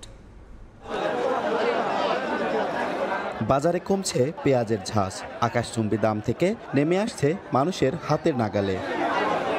বাজার নিয়ন্ত্রণে ভারত থেকে আমদানি করা হচ্ছে পেঁয়াজ। এরই মধ্যে 1650 মেট্রিক টন আমদানি করা পেঁয়াজ খুচরা বাজারে বিক্রি শুরু হয়েছে। পাবনায় গত 1 মাস ধরে ধীরগতিতে পেঁয়াজের দাম কমতে থাকলেও আমদানির খবরে একেবারে নেমে এসেছে অর্ধেকে। জেলার পাইকারি বাজারগুলোতে চলতি সপ্তাহে মন প্রতি পেঁয়াজ বিক্রি হচ্ছে 1000 থেকে 1100 টাকা দরে, আর খুচরা বাজারে বিক্রি হচ্ছে 50 থেকে 55 টাকা কেজি দরে। কৃষকদের দাবি, হঠাৎ পেঁয়াজের দাম কমে যাওয়ায় লোকসান হচ্ছে তাদের। এভাবে কমতে থাকলে আগামী বছর থেকে পেঁয়াজ চাষ না করারও হুঁশিয়ারি তাদের। দাম যদি না পাই, বুঝছেন, আমার লস। সারের দাম একটা জিনিস বেশি, বিষের দাম বেশি, লিভারের দাম বেশি, সব জিনিসের দামই বেশি। এইগুলি সরকারের কুমানি লাগবে। এভাবে যদি লাভ না হয় তাহলে সামনের বার থেকে আমরা পেঁয়াজ লাগাবো না। পেঁয়াজের দাম কমায় ক্ষুব্ধ ব্যবসায়ীরাও। এই সময় এলসিলি আছে 1200 টাকা মন পেঁয়াজ, এক মন সারের দাম কত? একটা কামড়ার দাম 800 টাকা। কিনা হচ্ছে এক হাটে বেশি দাম যায়, এক হাটে কম দাম যায়, তার কারণে ব্যাপারীর অবস্থা খারাপ হয়ে যাচ্ছে। পেঁয়াজ ব্যবসায়ীদের তথ্য মতে 1 বিঘা পেঁয়াজ উৎপাদন করতে 45,000 থেকে 50,000 টাকা খরচ হয়। এ কারণে প্রতি মন পেঁয়াজের দাম 2000 টাকার উপরে রাখার দাবি সংশ্লিষ্টদের। সবুজ মোল্লা, সময় সংবাদ, পাবনা। রাজশাহীতে পাইকারি থেকে খুচরা বাজারের দূরত্ব মাত্র 5 থেকে 10 কিলোমিটার হলেও কোনো কোনো ক্ষেত্রে কেনার 6 থেকে 7 গুণ বেশি দামে বিক্রি হচ্ছে সবজি। চাষি থেকে ভোক্তা পর্যন্ত দরের তারতম্যে মূল ভূমিকায় ফড়িয়া ও খুচরা ব্যবসায়ীরা। বাজার ব্যবস্থাপনা আর নজরদারির অভাবে পকেট কাটছে সিন্ডিকেট, অভিযোগ সংশ্লিষ্টদের। আব্দুল সালামের ছবিতে মওদুদ রানার প্রতিবেদন।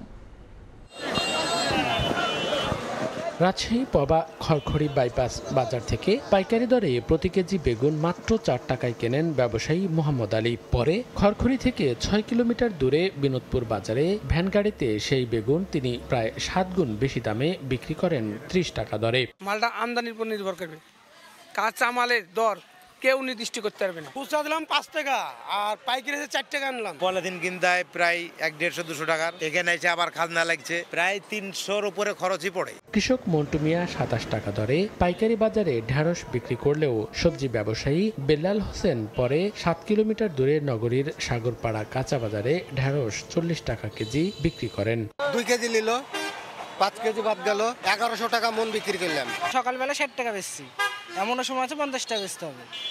যেরকম করলাটা 50 টাকা কিনা, 60 টাকা বেচছি।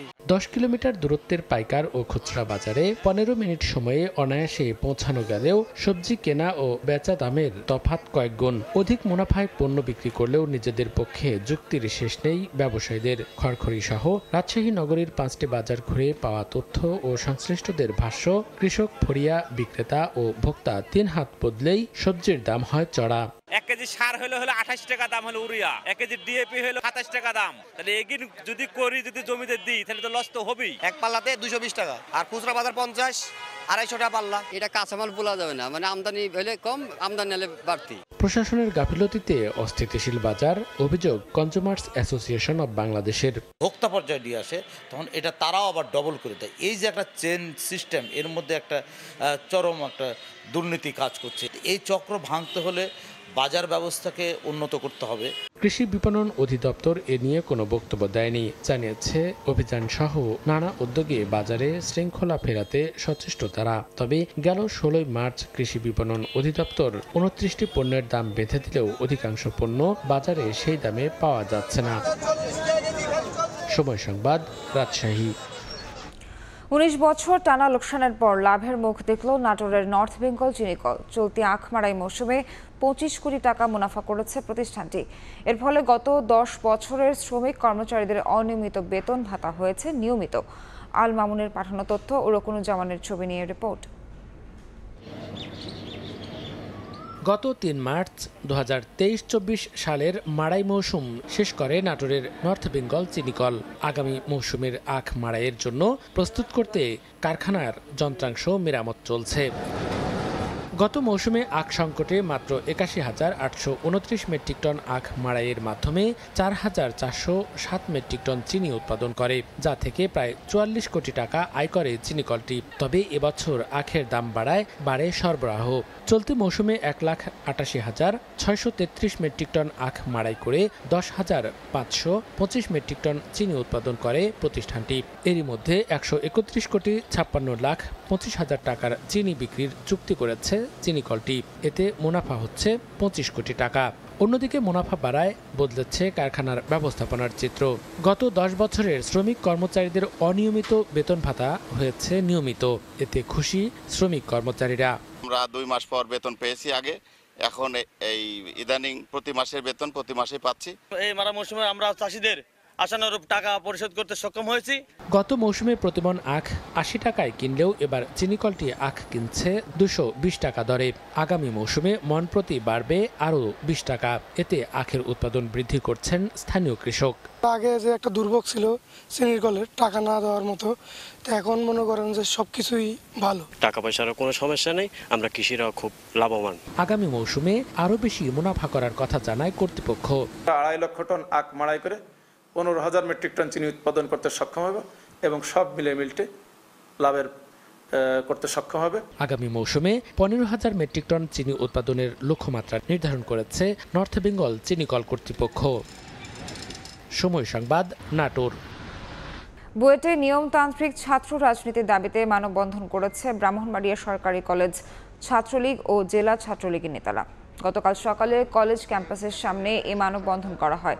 এতে কলেজ ছাত্রলীগ, জেলা ছাত্রলীগের নেতারা অংশ নেন। এ সময় তারা অভিযোগ করেন, বুয়েটের ছাত্র রাজনীতি নিষিদ্ধ করার কারণে সেখানে মৌলবাদী শক্তির উত্থান ঘটেছে।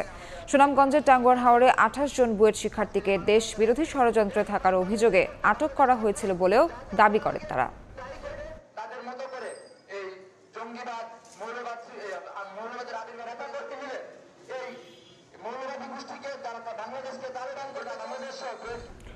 ছাত্রলীগের দুই গ্রুপের সংঘর্ষের একদিন পর সাতক্ষীরা মেডিকেল কলেজের আবাসিক শিক্ষার্থীদের হল ত্যাগের নির্দেশ দেওয়া হয়। গতকাল মেডিকেল কলেজের অধ্যক্ষ ডাক্তার রুহুল কুদ্দুস একাডেমিক কাউন্সিলের সিদ্ধান্ত অনুযায়ী দুপুরের মধ্যে ছাত্রছাত্রীদের হল ত্যাগের নির্দেশ দেন।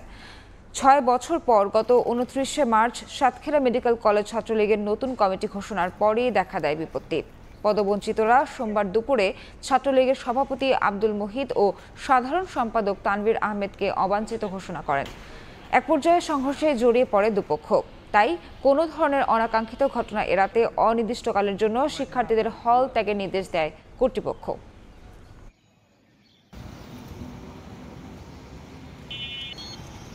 চলন্ত ট্রেনের সামনে ঝাঁপিয়ে পড়া মা ও সন্তানকে বাঁচাতে গিয়ে নিজের জীবন দেয়া গাইবান্ধার কলেজ ছাত্র জুবায়েরের বাড়িতে চলছে মাতম।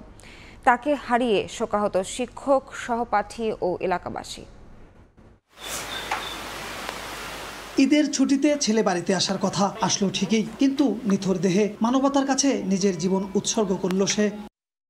এক নারীকে বাঁচাতে গিয়ে ট্রেনে কাটা পড়ে মারা যান গাইবান্ধার কলেজ ছাত্র জুবায়ের। তার গ্রামের বাড়ি শাখাটার ভরতখালী গ্রামে নেমে এসেছে শোকের ছায়া, শোকে নির্বাক বাবা মা ও বোন। পরশুদিন কথা হয়েছিল বৃহস্পতিবারে কলেজ বন্ধ হবে, আসবে। তার মধ্যে আগে থেকেই যে মানবিক যে কার্যক্রমগুলো এগুলো করার একটা প্রবণতা ছিল, সেই কারণে আমরা এই একটা উদাহরণ সৃষ্টি হয়েছে। যাক, আমরা তার আত্মার মাগফিরাত কামনা করি। জুবায়ের জেলা সদরের এসকেএস স্কুল অ্যান্ড কলেজ থেকে এসএসসিতে জিপিএ 5 পায়। এরপর একই কলেজে বিজ্ঞান শাখায় দ্বাদশ শ্রেণীতে অধ্যয়নরত ছিল। এলাকাবাসী ও সহপাঠীরা জানান, কলেজ, গ্রাম কিংবা অন্যত্র বিভিন্ন সামাজিক কাজে বা অন্যের বিপদ দেখলেই এগিয়ে যেত জুবায়ের। একটা ভালো কাজ করতে গিয়ে এগিয়ে গিয়ে ওর জন্য ওর এই ক্ষতিটুকু হয়ে গেল। ওর পরিবারকে সৃষ্টিকর্তা ধৈর্য ধারণ করার শক্তি দিক। সোমবার দুপুরে পারিবারিক কলহের জেরে শহরের মাঝিপাড়ার গৃহবধূ রাজিয়া বেগম রেল লাইনে 1.5 বছরের ছেলে আবিরকে নিয়ে আত্মহত্যার চেষ্টা করেন। প্রাইভেট পড়ে যাওয়ার সময় জুবায়ের তাদের দেখতে পেয়ে বাঁচানোর জন্য চেষ্টা করেন। লাইনে দাঁড়ানো অবস্থায় রাজিয়ার সঙ্গে তার ধস্তাধস্তির এক পর্যায়ে শিশুটিকে লাইনের পাশে ছুঁড়ে ফেলতে পারলেও ট্রেনের ধাক্কায় লাইন থেকে ছিটকে পড়েন ওই গৃহবধূ ও জুবায়ের। স্থানীয়রা গুরুতর অবস্থায় তাদের উদ্ধার করে রংপুর মেডিকেল কলেজ হাসপাতালে নেয়ার পথে রাজিয়া ও জুবায়েরের মৃত্যু হয়। সোমবার রাতেই জুবায়েরের লাশ পারিবারিক কবরস্থানে দাফন করা হয়। বিপ্লব ইসলাম, সময় সংবাদ, গাইবান্ধা। গরু ও মাংস ব্যবসায়ীদের কাছ থেকে 1.5 কোটি টাকা আত্মসাতের মামলায় প্রতারক শাহজাহানকে গ্রেপ্তার করেছে পিবিআই। এ ঘটনায় গ্রেপ্তারকৃত শাহজাহানের সর্বোচ্চ শাস্তি সহ আত্মসাতের টাকা ফেরত চান ভুক্তভোগীরা। অনেক বিশ্বাসের ক্যামেরায় শফিকুল আলমের প্রতিবেদন। মাসিক একটা প্রফিট দিত আমাদের, এখন হঠাৎ করে গায়েব হয়ে গেছে। বাসায় জানা যে সবাই কি এই নাই। আমার 49,11,000। আমি তো এখন সর্বনাশ, এখন সব কিছু ও নিয়ে গেছে, আমাদের বরবাদ করে ফেলছে। পুঁজি হারিয়ে অসহায় ব্যবসায়ীরা জানাচ্ছিলেন তাদের সঙ্গে ঘটে যাওয়া প্রতারণার কথা। প্রতারক শাহজাহানের কবলে পড়ে 1.5 কোটি টাকা হারিয়ে আজ তারা নিঃস্ব। অথচ এদের মধ্যে কেউ ছিলেন ডেইরি ফার্মের মালিক, কেউ বা আবার কম দামে গরিবের মাঝে মাংস বিক্রি করতেন। ভুক্তভোগীদের অভিযোগ, শাহজাহান ব্যবসার কথা বলে তাদের কাছ থেকে বিভিন্ন সময় টাকা নেয়। হঠাৎ শাহজাহান উধাও হলে সন্দেহ হয় তাদের। এরপর অভিযোগ করলে অভিযানের নামে পিবিআই। আমার তো টোটাল 6 লাখ প্রথম রমজানের আগে আমাদের টাকা নিয়ে আমাদেরকে গোশত দেওয়ার কথা ছিল, অতটুকুতে সেই হারাই গেল আর কি। প্রতারণা করে আমাদের 14.5 লাখ টাকা নিয়ে সে পলাতক হয়। সোমবার রাজধানীর উত্তরা থেকে প্রতারক শাহজাহানকে গ্রেফতার করে চট্টগ্রামের পাহাড়তলী কার্যালয়ে আনে পিবিআই। তারা জানায়, আত্মসাতের টাকা ব্যবসা ও বাড়ির কাজে ব্যবহার করেছে শাহজাহান। মাংস সরবরাহ করার কথা ছিল গত মার্চ মাসের 10 তারিখে। ওই অর্ডারটা সে ক্যান্সেল না করে এই টাকাটা আত্মসাৎ করে সে পলাতক হয়। শাহজাহানের প্রতারণার শিকার বিশ্ববিদ্যালয় পড়ুয়া 2 শিক্ষার্থী মিট বাজার নামে মাত্র 675 টাকায় গরুর মাংস বিক্রি করে চট্টগ্রামে নজর কেড়েছিলেন সবার। শফিকুল আলম, সময় সংবাদ, চট্টগ্রাম। গাজীপুরে চিকিৎসায় অবহেলার প্রসূতি মৃত্যুর ঘটনায় অভিযুক্ত লাইফ কেয়ার হাসপাতালের কার্যক্রম বন্ধ করে দেওয়া হয়েছে। মঙ্গলবার জেলার শ্রীপুর পৌর এলাকায় লাইফ কেয়ার হাসপাতালের কার্যক্রম পরিদর্শনে যান গাজীপুর জেলা civil surgeon doctor Mahmud Akter. এ সময় প্রতিষ্ঠানটির কার্যক্রমে নানা অনিয়ম পাওয়া যায়। নার্স না হয়েও নার্সের কাজ করা, রোগীর ফাইলে কাগজপত্র লিপিবদ্ধ না করা, ডাক্তারের স্বাক্ষর ছাড়াই কার্যক্রম চালিয়ে আসছিল হাসপাতালটি। এতে পুরো কার্যক্রম বন্ধ রাখার নির্দেশনা দেন সিভিল সার্জন। এর আগে 31 মার্চ কর্তৃপক্ষ চিকিৎসকের অবহেলায় ইয়াসমিন আক্তার নামের এক প্রসূতি মায়ের মৃত্যুর অভিযোগ ওঠে। কক্সবাজারে চিংড়ি ঘের দখলের প্রস্তুতিকালে ডাকাত দলের 4 সদস্যকে গ্রেফতার করা হয়েছে। উদ্ধার করা হয়েছে 5টি অস্ত্রসহ বিপুল পরিমাণ কার্তুজ ও একটি অটোরিকশা। র্যাব 15 জানায় অস্ত্রধারী একদল ডাকাত চিংড়ি ঘের ও লবণের মাঠে দখলের উদ্দেশ্যে বিপুল পরিমাণ অস্ত্র, গোলা বারুদ নিয়ে চকরিয়া উপজেলার ইলিশিয়া মকবুলাবাদ এলাকার একটি চিংড়ি ঘেরে অবস্থান করছে এমন খবর অভিযান চালানো হয়। এ সময় অস্ত্র ও গুলিসহ 4 জনকে গ্রেফতার করা হয়। তাদের বিরুদ্ধে হত্যাসহ একাধিক মামলা রয়েছে বলে জানিয়েছে র্যাব।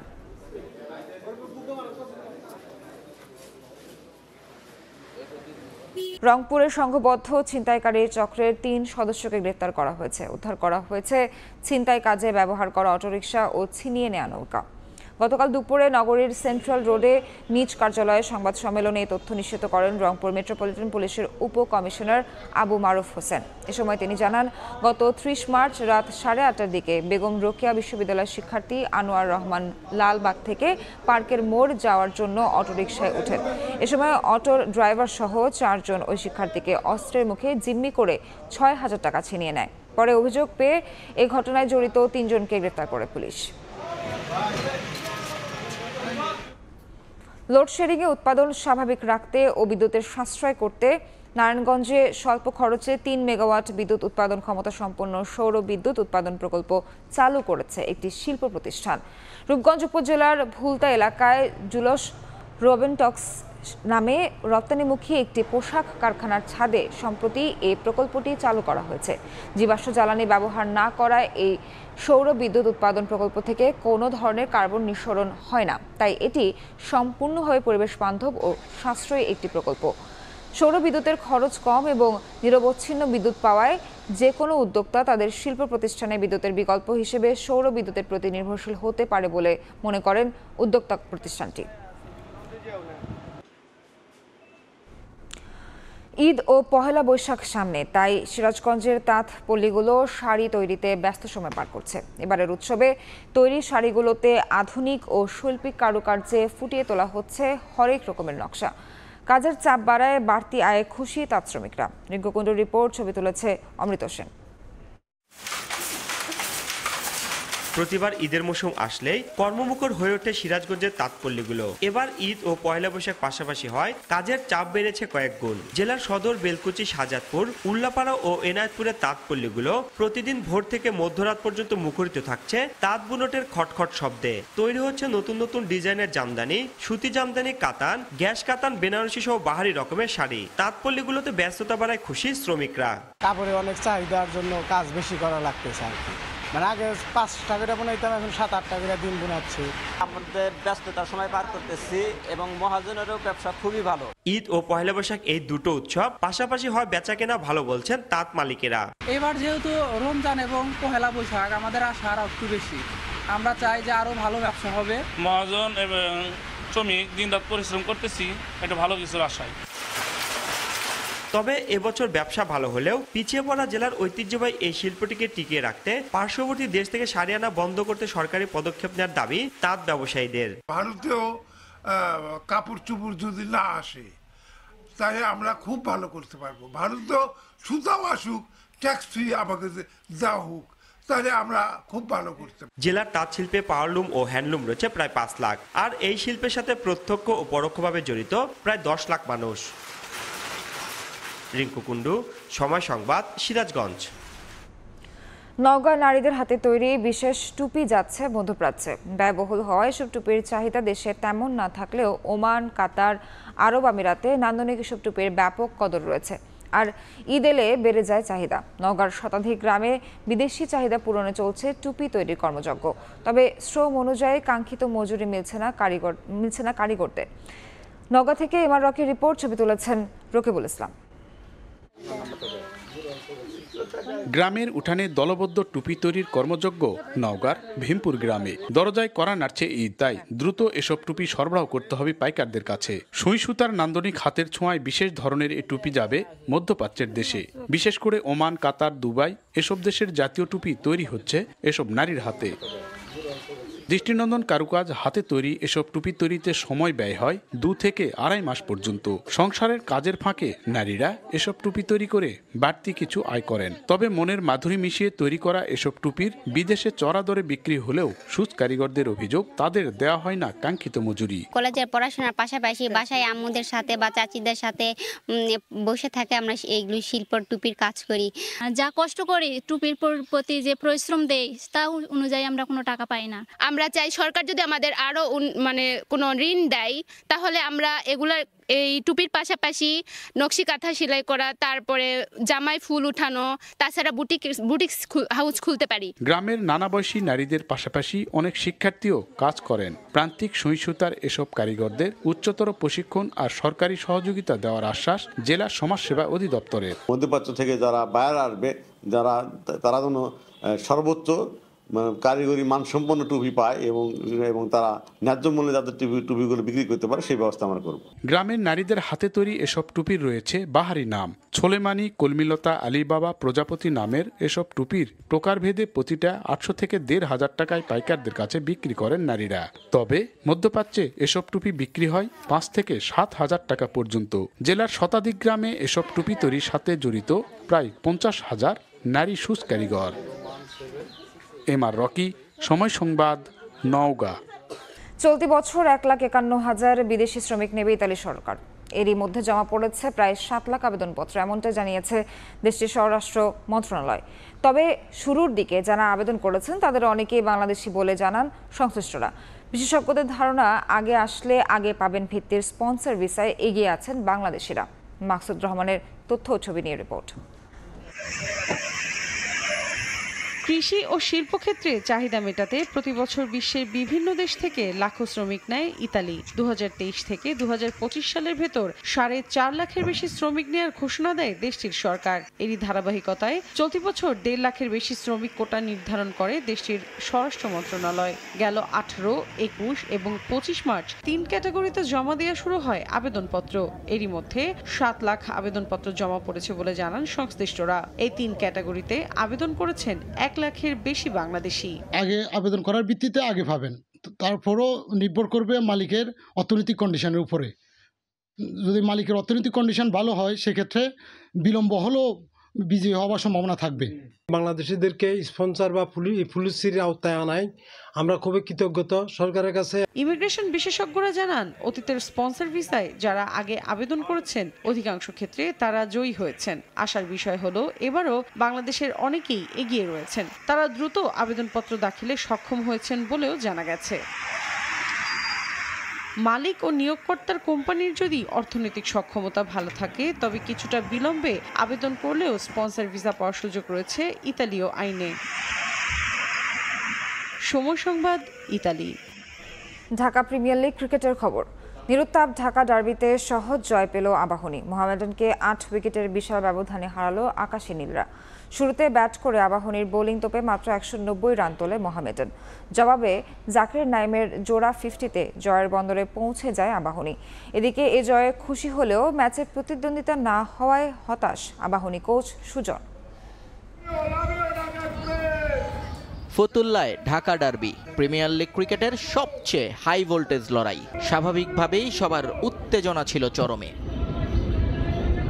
কিন্তু ম্যাচ শুরু হতেই সেই উত্তেজনায় পানি ঢেলে দেন তাসকিন আহমেদ। তার 1 বলের ব্যবধানে দারুণ 2 ডেলিভারিতে ফিরে যান সাদা কালোদের ইনফর্ম ব্যাটার রনি তালুকদার আর ইমরুল কায়েস।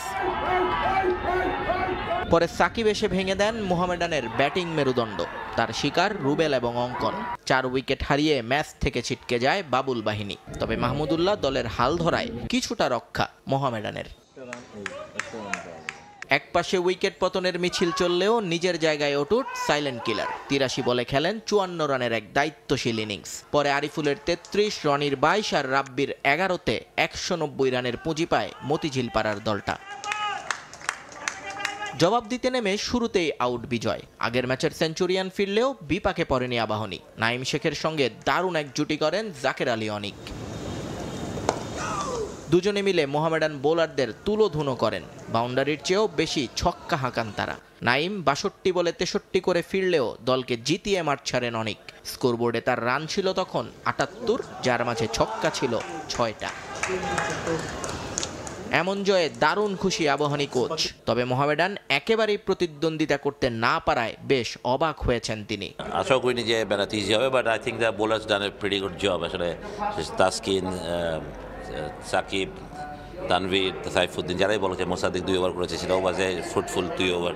আমি মনে হয় যে রাকিবুল সবাই ভালো বল করেছে বলেই আমরা ভালো কাজ ধরেছি, ফিল্ডাররা ভালো করেছে। আমি মনে করি যে যে রানটা করেছে সেটা 190, এই উইকেট আসলে না খুব একটা বড় স্কোর, মানে আমাদের ব্যাটিং অর্ডার এক্সট্রা আপনি very good batting order. I am very happy the way we played. Group পর্বে আর 3 ম্যাচ বাকি আবাহনীর, এরপর সুপার লিগের 5টা। হিসেব বলছে চ্যাম্পিয়নশিপ এখন আকাশী নীলদের হাতের নাগালে। তবে সুজন অতি আত্মবিশ্বাসী না হয়ে এগোতে চান ম্যাচ বাই ম্যাচ। লিগের 3টা ম্যাচ যদি আমরা ভালো শেষ করতে পারি তাহলে সুপার লিগটা আমাদের জন্য অনেক ইজি হয়ে যাবে, সেটা আমি বিশ্বাস করি। নিয়ন মুহাইমিন, সময় সংবাদ, নারায়ণগঞ্জ। এদিকে এবারের ঢাকা প্রিমিয়ার লিগে ব্যাট হাতে রীতিমতো উঠছেন জাকের আলী অনিক। মোহামেডানকে হারানোর দিনে আরও একবার খেলেছেন ম্যাচ জেতানো ইনিংস। কেবল টি20 নয়, 3 ফরম্যাটেই দেশকে প্রতিনিধিত্ব করতে চাওয়া জাকের নিজের বর্তমান অবস্থানের জন্য বড় কৃতিত্ব দিয়েছেন আবাহনীকে।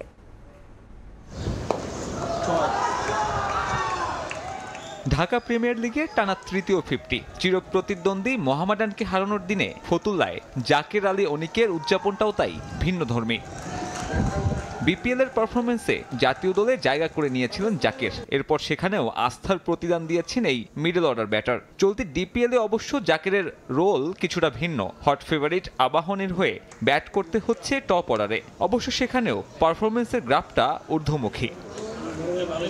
টি20 মার্কাটারি ব্যাটিংয়ে সারা ফেলা জাকের ওয়ানডেতেও আক্রমণাত্মক। ফতুল্লায় এদিন হাঁকিয়েছেন 6 ছক্কা। জাকেরের লক্ষ্য 3 ফরম্যাটেই ধারাবাহিকতা ধরে রাখা। ডোমেস্টিকে আমি সবখানে পারফরমেন্স করতে চাই, হোক লঙ্গার ভার্সন, হোক টি20 কিংবা ওয়ানডে।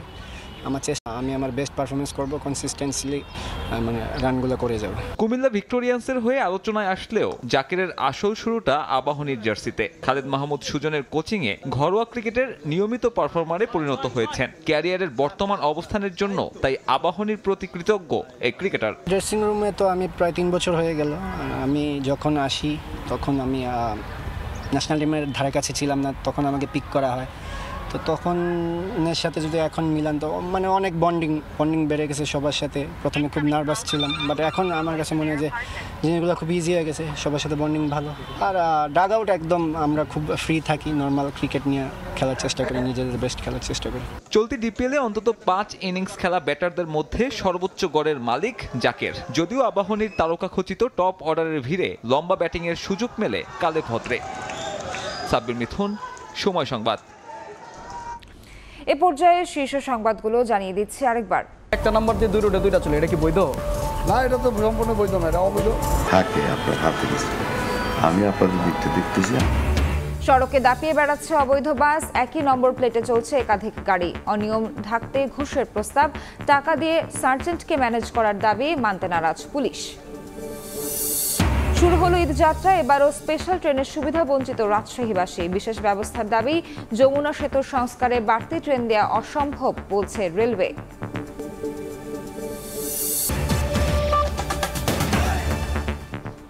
এ ছিল ভোরের সময়। সকালের সময়ের সঙ্গে থাকবেন তানভীর হাসান।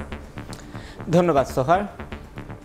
সকালের সময় নিয়ে ফিরছি কিছুক্ষণ পর, সঙ্গে থাকুন সময়ে।